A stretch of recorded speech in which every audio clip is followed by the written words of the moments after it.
Welcome back to this channel for practice problems for actuarial exams. My name is Krzysztof Ostaszewski. You can find information about me at smarturl.it/Jedi. My advice on how to pass actuarial exams is at smarturl.it/pass. This video channel is at smarturl.it/pass actuarial exams. Here you have information about online seminars and study manuals for exams P, FM, IFM, and LTAM that I offer. I direct the actuarial program at Illinois State University. You can find information about it at smarturl.it/actuary. If you would like to offer a tax-deductible donation to support our students, please go to smarturl.it/help ISU actuary. Here is a problem for today for exam P on the probability. Let x and y be random variables. The density function of x is 24x squared for x between 0 and 1/2 and 0 otherwise. The conditional density of y, given that x is equal to x, is y over 2x squared for y between 0 and 2x and 0 otherwise. What is the form of the marginal density function of y where it is non-zero?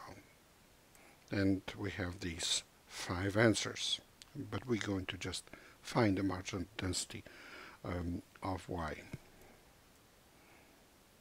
So based on the conditional PDF, probability density function of y, given that x is equal to x, we get the joint probability density function, f sub x y of xy, to be equal to f sub x of y, given that x is equal to x, times f sub x of x. That's directly from the definition of the conditional density. So, of course, you need to know this. And that's equal to y over 2x squared times 24x squared. So this is 12y. Notice that this is only a function of y, interestingly, even though this is the joint density of x and y. With this PDF positive in the region marked in the figure below, and here, this relationship clearly shows us that there is some dependence on what x is from the form of the region where the density is positive. The density is positive below the line where y equals 2x or x equals 1/2 y in that triangle marked with dotted lines. That's where the joint density is positive. And remember what we're looking for. We're looking for the marginal density of y, which we will find by taking the integral over all values of x that correspond to a given value of y. So pick a value of y. As you can see, only the values from 0 to 1 produce positive density of y, because that's where that triangle lies. And for a given value of y, you need to figure out the range of values of x that produce positive joint density. And of course, that's going to be from that line where y is equal to 2x or x is equal to 1/2 y.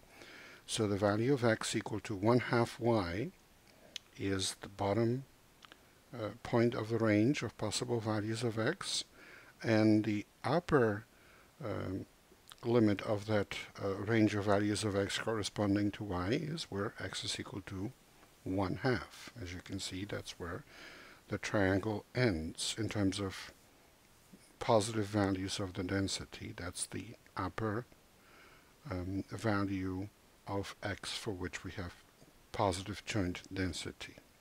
Take a look at the picture again. This is where the joint density is positive.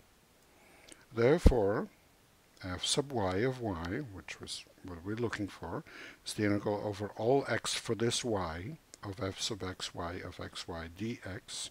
The integral is with respect to x, and that's the integral from 1/2 y to 1/2 of 12y dx. 12y is the joint density.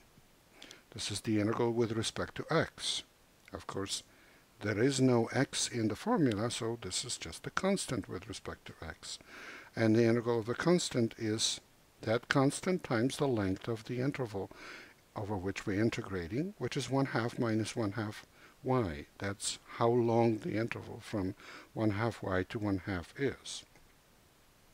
So this whole expression equals 12y times 1/2 minus 1/2 y, which is the same as 6y times 1 minus y, for y between 0 and 1. And that's exactly answer B. Please remember this is copyrighted material. The problem itself comes from the Society of Actuaries. The solution is mine. Good luck in your studies and good luck on the test.